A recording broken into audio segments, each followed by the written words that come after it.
Yeah, just my take on things. My answer to number 2. Guide discovery. Identifying and challenging your beliefs. Reframing your mind, negative thoughts release. Those cognitive distortions decrease until they cease. Welcome back, everyone. Thank you so much for tuning in to Peplau's Ghost. This is going to be an interesting episode. I'm glad you tuned in. I'm really excited about our guest that I'm going to get into introducing. It's going to be a very fun ride to kind of learn a little bit of history about geropsych, the American Psychiatric Nurse Association, and actually you have to talk to somebody who's met Hildegard Peplau. So looking forward to this episode and really appreciate Dr. Kitty Buckwalter here sharing her experience. I'm also joined, thankfully, by Dr. Sean Convoy from Duke University and Dr. Melissa Chapman, who's continuously bringing in the non-nursing so we don't get too jargony in our conversation. So thank you so much. And again, thank you all for listening, tuning in, subscribing. Haven't gotten any comments, so please feel free to leave comments for the episode. If you want to hear from someone else, we're making out a list of episodes coming up for the rest of the year. So let us know if you want to hear from somebody else. But let's get it to our honored guest, Dr. Kathleen Kitty Buckwalter. She wanted a very short bio, but I'm trying to do it. But there's a lot to say about Dr. Buckwalter here. So first off, I'll say she got her master's degree in psych mental health nursing from the University of Iowa. I think last night when we were talking, you actually mentioned that you had gone to school with someone here kind of locally, and we had her on the podcast last week, Chris McCormick-Pree. Isn't that right? Yes, I couldn't. Yeah, yes. When we were talking about Vera French. Yes. Yep. And she's been at there. Yeah. Yep. So Chris was on the podcast last week and had a great time. You also got your PhD in nursing from the University of Illinois in Chicago. I'm not mentioning years, but that was a time when there wasn't many PhD programs in nursing around, right? That's right. There were 10 in the whole country. 10 in the whole country. Yeah. Geez. This may be out of date, but best guess is you've written extensively, obviously, mostly in geropsychiatry. I got 250 articles, 80 book chapters, and 8 edited books. Very humbling to kind of read that number. It's very impressive. 2001, you were named the American Psychiatric Nurse Association's Excellent in Research Award winner. You were also named at the University of Iowa as a Distinguished Alumni Award. You are a fellow in the American Academy of Nursing, and in 2020, were actually elected as a living legend. And that's kind of a weird saying, I always think. It's like I'm living. You're alive. Congrats. I know. It's always one of those morbid type of awards, but again, well deserved. Only 5 elected each year for that. So that's amazing. So again, as I like to start the podcast usually, since Kitty, I've known you for a long time. I think you were one of the people who wrote my recommendations for my master's program in psych. And so do you remember the first time that we met? No. So that's okay. I it's one of those things. It was probably more impactful for me.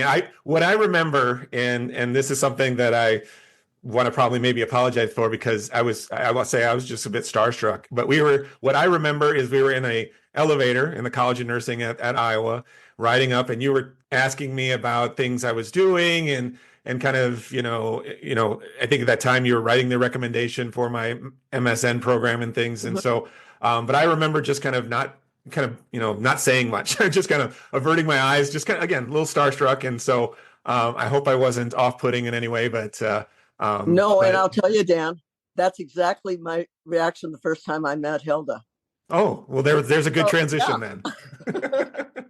So why don't we take it right there? Because that's the real cool thing I think here is that, our podcast, obviously Peplau's Ghost is named after Hildegard Peplau, who's the mother of psych mental health nursing. And so to have somebody on the podcast who's actually seen her, talked to her, I think that's what we want to kind of hear from you. So what was your experience like meeting her and getting to know her?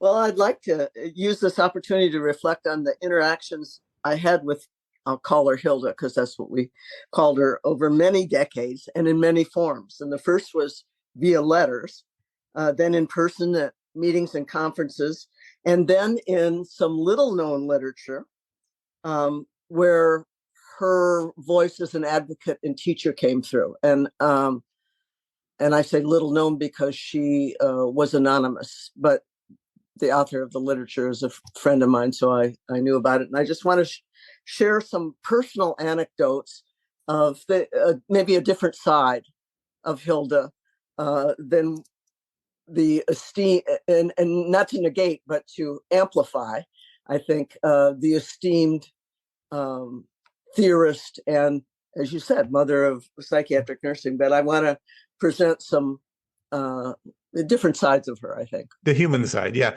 Human and fun. Yeah. Do you remember? I mean, you were mentioning she was kind of an anonymous figure there, especially in the beginning, like probably all of us in our infancy professionally. What was something that drew you to her, or was it just letter writing, like you said, or? Well, yeah, I'll start with when I was a doctoral student at the University of Illinois, as you mentioned. So this would have been the late 70s, and by way of background, so I was commuting by Greyhound bus for 4 years from Iowa because we couldn't afford a second car, and paying out of state tuition in Illinois. I couldn't afford an apartment for sure. And so Illinois was on the quarter system, and there were 10 people in my class. And so every week for 4 years, I lived with a different classmate. And one of those classmates was Olga Church. Olga Church became a nurse historian. She was on the faculty at the University of Connecticut for many years. And I always loved staying at her house because she lived in Evanston. Her husband at the time was a professor at Northwestern. So it was a little upscale from some of the other places with my fellow doctoral students where I stayed. But when it was my turn to stay at Olga's house, and I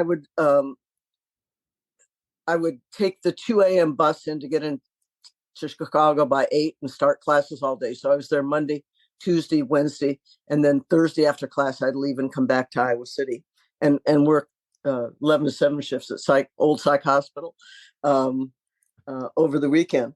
Anyway, when Olga and I were towards the end of our coursework and struggling to get our dissertations off the ground, and when we were stuck, when we had essentially writer's block, we decided that we would write papers about history of psychiatric nursing, because that was her interest. And her dissertation actually was called The Noble Reform, The Emergence of Psychiatric Nursing in the U.S. from 1880 to 1963.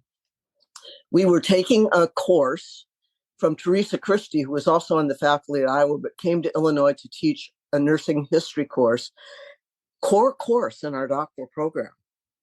So it was part of our coursework, and we identified 2 psychiatric nurses, and this was actually the first paper I ever published. The first and third papers I ever published were with Olga, and the first one was Buckwalter and Church, Euphemia Jane Taylor, an uncommon psychiatric nurse. You may not know Effie. She was known as Effie Taylor, but she was the first nurse to integrate psych nursing into the curriculum, both at Johns Hopkins and later at Yale, where she served as dean from 1934 to 1944.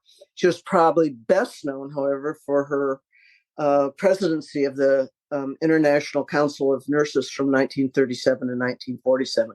But she did some really pioneering things in psych nursing. So we started out wanting to find out about her and to write about her. So that was the very first paper we published in Perspectives in Psychiatric Nursing. And that was, 1979, we published that. The second paper was Church and Buckwalter, 1980. Harriet Bailey, a psychiatric nurse pioneer, also in Perspectives in Psychiatric Care. And she was the nurse who wrote the first psychiatric nursing textbook called Nursing Mental Disease in 1920. And I want to read to you from a paper that Olga published in 2000 in JAPNA, the Journal of the Psychiatric Nurses Association. And the title of the paper is Hildegard E. Peplau's Leadership and Achievements in the Advance of Psychiatric Nursing, the Right Person in the Right Time and Place. So she's describing our efforts to develop these papers. And the second paragraph in this paper is called Explorations into the Development of Psychiatric Nursing. And I'm quoting here now. 20 years ago, two eager and enthusiastic doctoral students, that was Olga and myself, gathered their courage together and to write a letter of inquiry to Dr. Peplau in search of information for an article they hoped to write. Within days, we received, it was actually 6, because it was 3 pages, both sides, handwritten pages full of suggestions, a list of 9 different sources and resources, complete with names and addresses. She ended this encouraging response with the comment, "Wish I could be more helpful." And then Olga, being a historian, has cited that as personal communication, October 12th, 1979, letter to Buckwalter in church from H.E. Peplau, found in the author's collection. Because I gave the letter to Olga knowing her career sites. I wish now I'd kept a copy for myself, but I didn't. And then Olga's comment, and I would echo this, is I have since found that was a typical response from this wise and generous, scholarly, and complex woman. And so that is really how Olga got her start on a lifelong career as a nurse historian, focused a lot on Peplau and the emergence of psychiatric nursing, but also it was my first encounter with Peplau.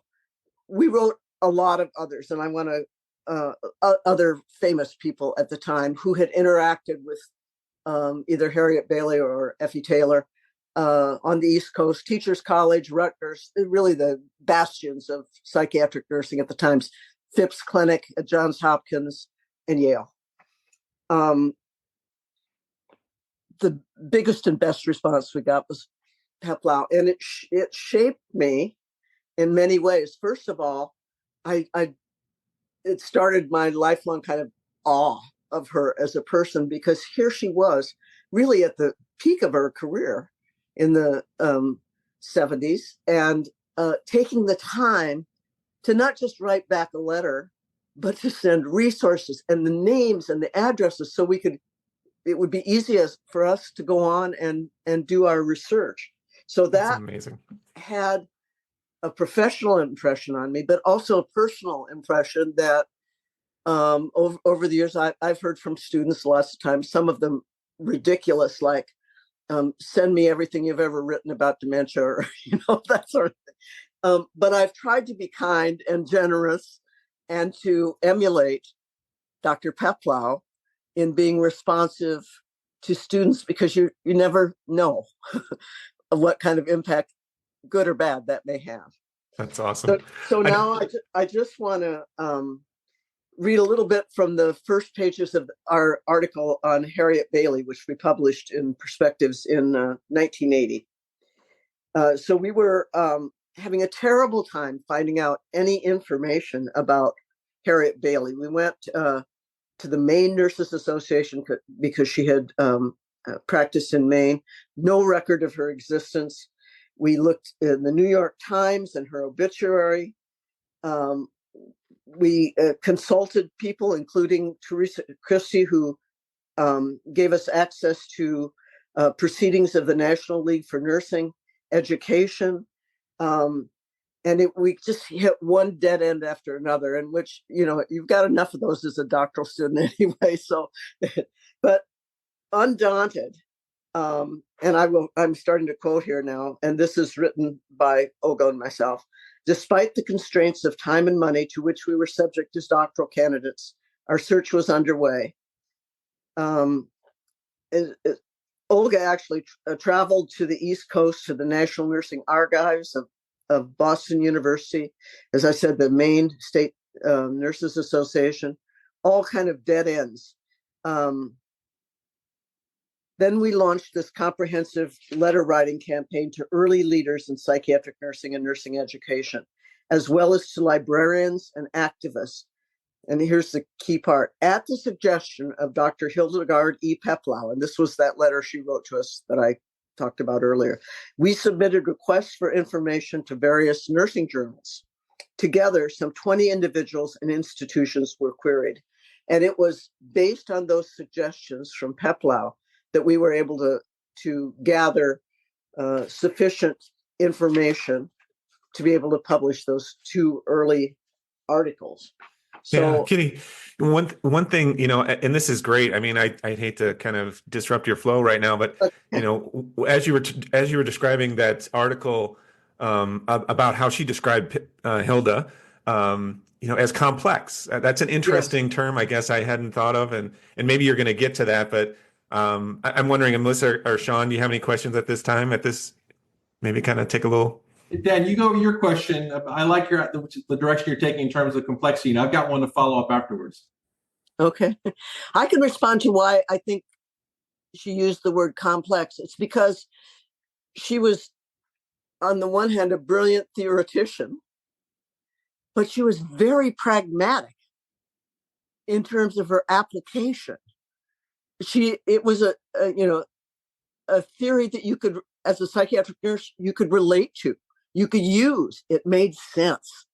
And so there was a complexity in that, also in her personality. She had a very commanding presence. I mean, like I said, I was awestruck for a while, but she also could be goofy, and I'll relate some incidents of that, or not really goofy, but she could have fun and laugh, and she was generous and kind, but she could put you down. And I observed this in conferences and stuff, if you ask a question that she felt was irrelevant or inappropriate, she would say, you're not thinking right here. You're not reflecting on what the patient said to you as a nurse, or that sort of thing. So she was kind and generous, but she also had very high standards. So she didn't suffer any fools. That's exactly right. Yeah. And I admire that quality. I mean, that's not bad. Complexity comes in. Thank you for that perspective. Yeah. Thank you. Yeah, Kitty, I'll ask you, I'm fascinated. You're going to call her Hilda, but I'm still going to call her Dr. Peplau. I'm trying to get you to kind of perhaps read her mind a little bit. What do you think she'd say? Do you think she's satisfied with the current state of both psychiatric nursing as well as advanced practice psychiatric mental health nursing at present? I say no. It's too much on, okay, you're depressed. What's the best antidepressant we can prescribe for you? There's not enough of the therapeutic interpersonal work that she championed going on today. Part of that is reimbursement issues, time constraints for doing therapy. But I think she would say, guys, you're missing the boat.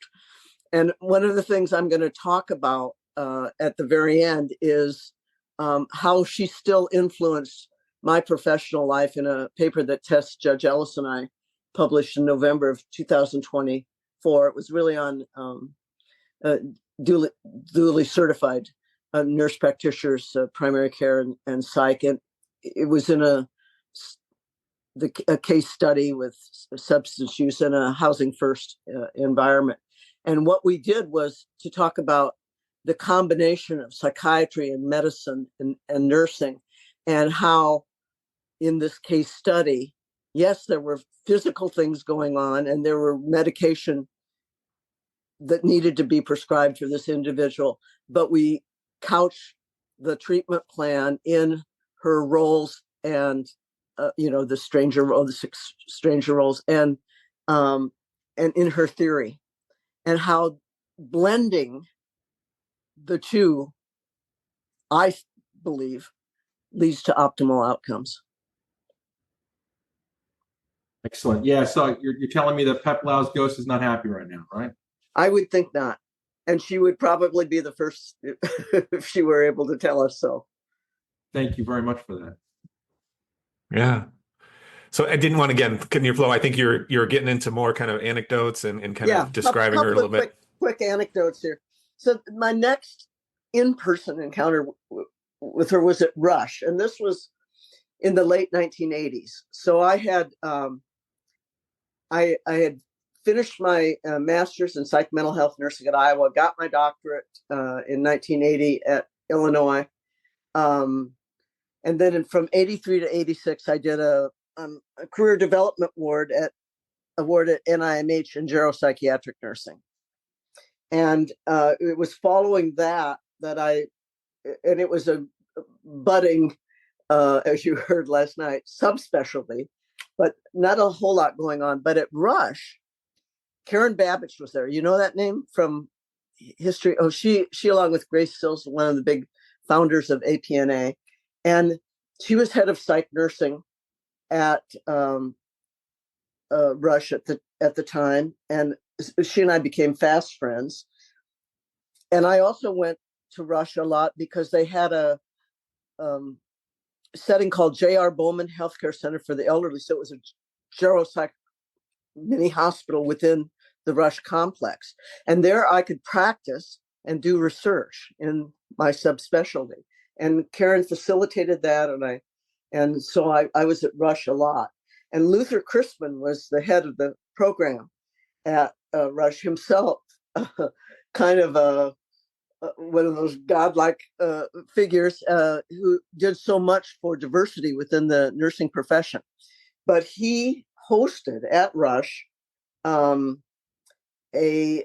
psychiatric nursing conference, and Hilda was one of the invitees who spoke and that sort of thing. And it was not a stand at the podium, speak to a crowd of thousands. It was a fairly intimate setting. It was a select invitee list, and we were around a table, and then there's some chairs in a room. So it was intimate, actually. And the anecdote I want to share with you is I always found Hilda to be very poised in her comportment and demeanor. But at lunch, she and Luther sat next to each other and were telling stories about their early years of being psychiatric nurses, like in the 1930s and stuff, and talking about the horrible things that we visited upon patients, and hypoglycemic shock, insulin therapy, hydrotherapy, electric shock, and psychosurgery were their discussion. And they were absolutely laughing out loud, just almost kind of like hooting about what we used to do to people and we've come a long way, baby, sort of thing. And brought it back to the conference in the late 80s and what we were doing now. But I had never seen her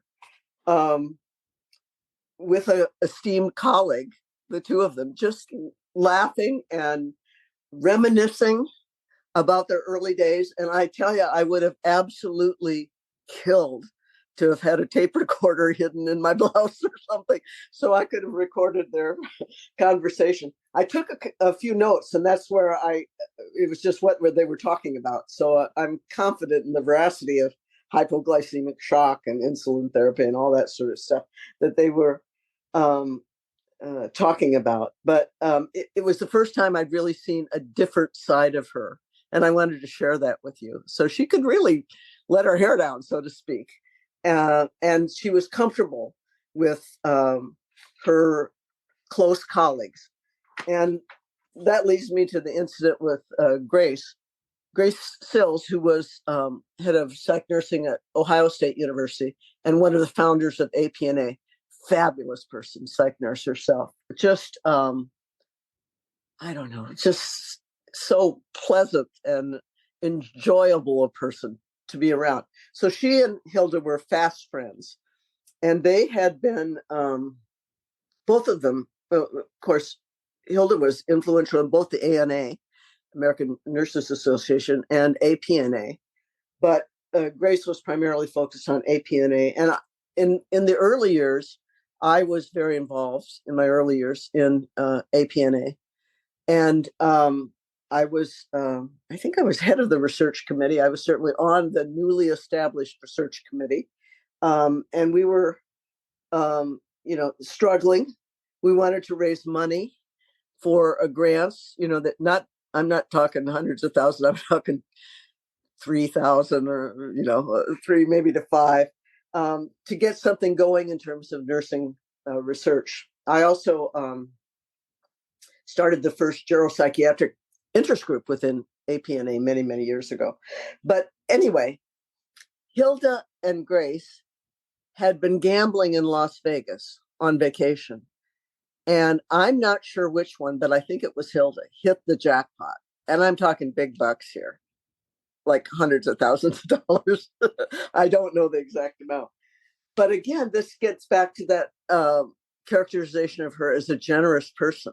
One of the things that they did at like a plenary session of the next APNA was to say, we're going to match dollar for dollar everyone who contributes to ANA, and in particular the research fund.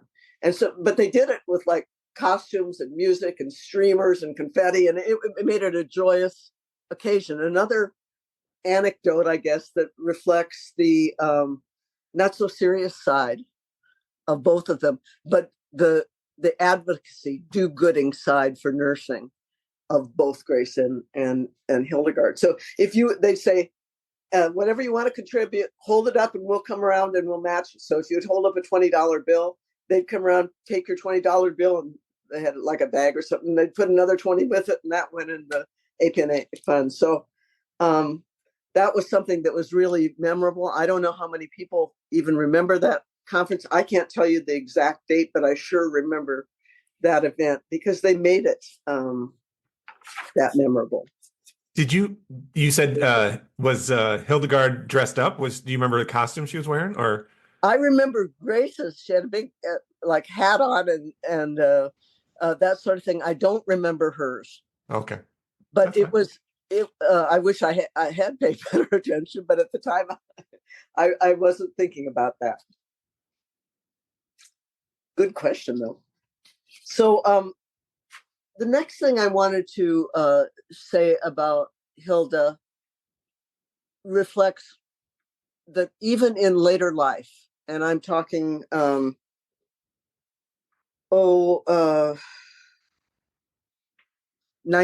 the 1990s. So she within 10 years of her death, that she remained an advocate and a teacher. And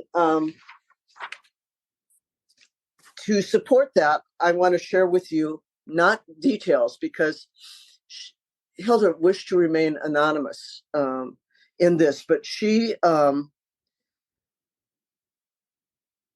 shared with a colleague of mine who's a neuroscience nurse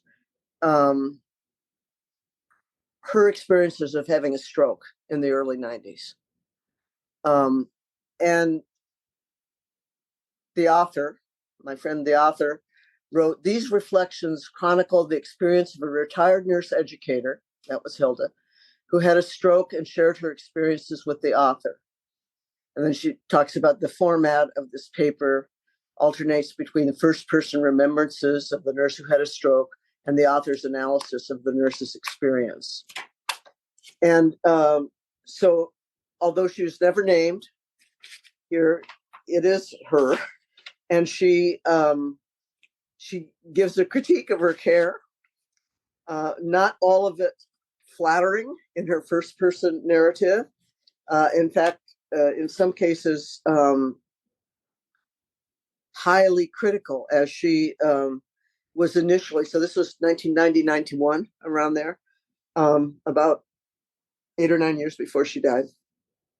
She was angry. She was angry about having a stroke, and she sought to understand what happened to her, and she felt she wasn't well informed. And she didn't think that nursing played a large enough role in her education as a stroke patient and in helping to create a path for her recovery. She did a lot of reading on her own and what exercises to do and that sort of thing. So she was critical of that. Probably the most important thing she said in this article is was recounting her feelings that her perceptions were not considered important. And you know where that comes from. Always listen to the patient and what they have to say. So it was like, well, she expounded this theoretical framework early on. Now she was living it personally, but as a patient who's and as a knowledgeable patient whose experiences weren't being listened to or considered. She also used this experience to develop a concept called, I don't know if you've ever heard of this, the phenomena of the exhaustion of the effect of vigilance. And she described this in terms of like always watching to see what her, I can't remember if it was her left side or her right side that was affected, was doing, and how was she able to clasp her hands together, and what a psychologically exhausting experience this was for patients, and how the nurses weren't even aware of this. They didn't ask about it, nurses and physicians both, and how that affected the recovery process of people who'd had a stroke. So I think she essentially, and the author of this confirms that she came up with what we would call now a new nursing diagnosis. If you believe in Nanda, Nick, and Knock, then the exhausting effect of vigilance would be a nursing diagnosis. And I think one that is perhaps translatable to a lot of chronic illnesses, to people who have, I mean, you look at long COVID now, the exhausting effects of that. So it's a remarkable paper.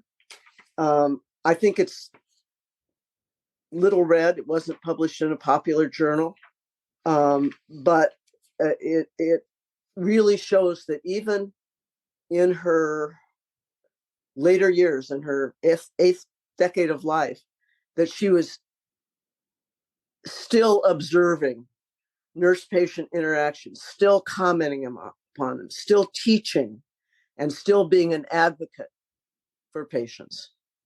So that's why I wanted to bring up this article, because I don't think it's well known. Had any of you heard of it? No.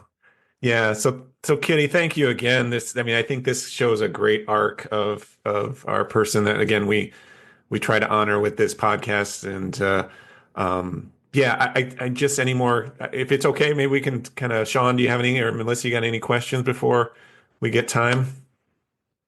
Can I just wrap up with one thing after you give your question? Go ahead, Sean. Sure. I don't have a question, but I just have a comment. I'm so grateful that you shared the story about Dr. Peplau's gambling exploits. Yeah.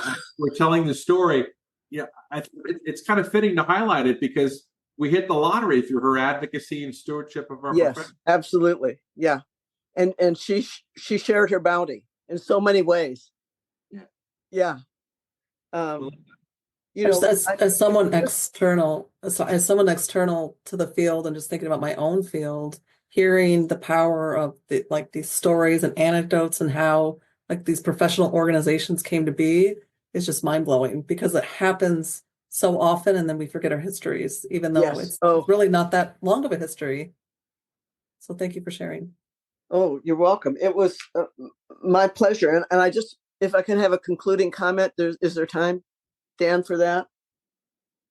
I guess my point would be Hildegard Peplau, Dr. Peplau, has influenced my professional life for decades, starting in the 70s and up until the past. And I referenced the article that that Tess Judge Ellis was the first author on. I was her co-author, that was published just last November in the Journal of Nurse Practitioners, and it was entitled "A Duly Certified Nurse Practitioner in a Housing First Location," where we give examples of Peplau's nursing roles in a housing first clinic. So how did the case study that's presented exemplify the stranger role or the teaching role or that sort of thing? So for me, she has been a professional presence in my life since I was a doctoral student when she wrote back to us and supplied such wonderful information that really helped us get our first publications until the present in terms of application of her seminal theory to the work that's being done today in really unique settings by psychiatric nurses and different populations than she probably, wasn't thinking about housing first because it didn't exist then for homeless and substance using chronically mentally ill people. But it's still relevant today. And that's just amazing to me. And so I feel so grateful to have met her, to have learned from her, and to be able to apply that learning in my own career. Yes. Thank you. Thank you, Kitty, so much for sharing your experiences. The phrase that kept rolling through my head is you never know when you create a memory. It's, these interactions that you have. And again, with you and Hildegard Peplau, there's probably hundreds, if not thousands of others types of things that the tentacles of her influence, continue to perseverate throughout our profession, which is, again, as you said, I think we're all probably in agreement here that she would be a little bit ashamed of where our profession is going right now as psych mental health nurses, and it's kind of draw towards medical model and its overemphasis. But hopefully, she would not be upset about this podcast and how we try to pay homage to it. Maybe we should all get sweatshirts that say "Bring back Peplau." Well, we're working on an article. Maybe that's the title too. Yeah.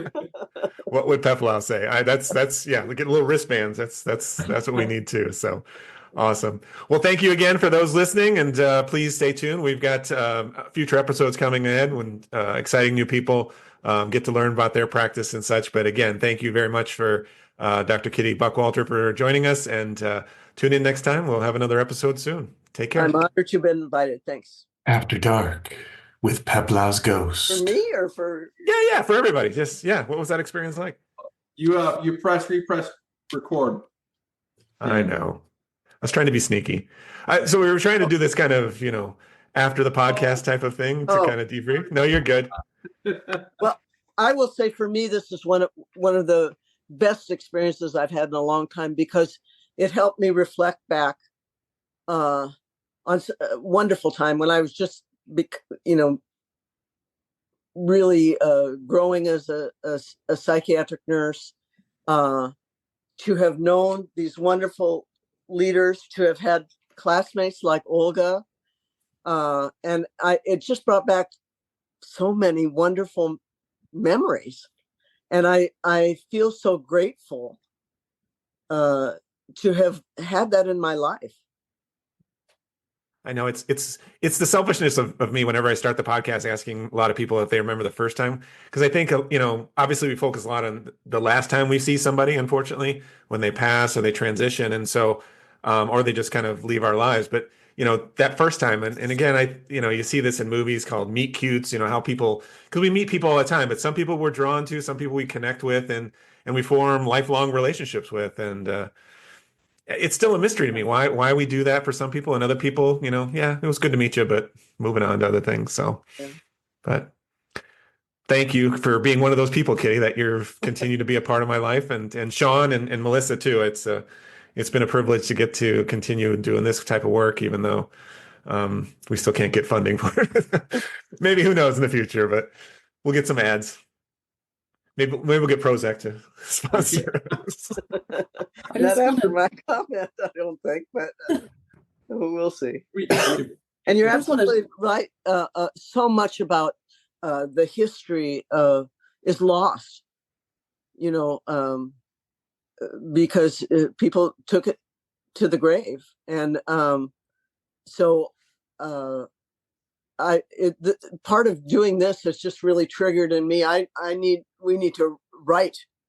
We, being my colleagues who helped to develop the subspecialty of geropsychiatric nursing, need to write down that history and the early leaders and the people whose shoulders we stood on, because it'll be lost.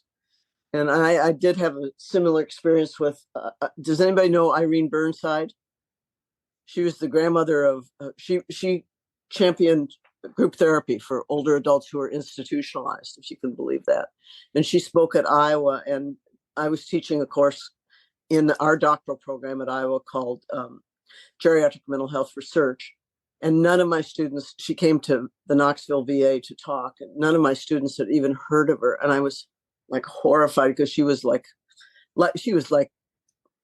right up there with Peplau to me as a geropsych nurse.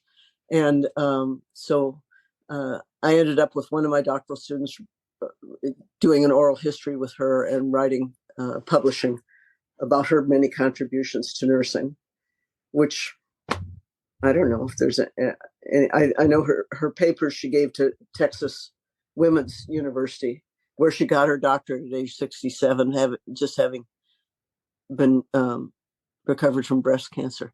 Amazing woman. But she was the one who said the elderly, even those in the back wards of our psychiatric institutions, the asylums essentially of the day, have something to say, and we need to let them say it. Queen of agency. Huh? The queen of agency. Yeah, that's right. That's right. You know, Dan, if you're talking about getting Prozac or Eli Lilly to sponsor us, if that happens, the day that happens, the title of that podcast needs to be called Irony Deficiency. Irony defined. Yeah, I know, right? Can you imagine? All right. Well, thanks everybody. Appreciate this time, and yeah, we've got future. I'll let you know, Kitty, when it's recorded and everything. Global labeling, emotional reasoning. Too much salt like this, too much seasoning. They feel it, therefore it's true. Work hard until those thoughts are finally leaving, so you can be you. They feel it, therefore it's true. Work hard until those thoughts are finally leaving, so you can be you. Guided discovery, identifying, challenging your beliefs, reframing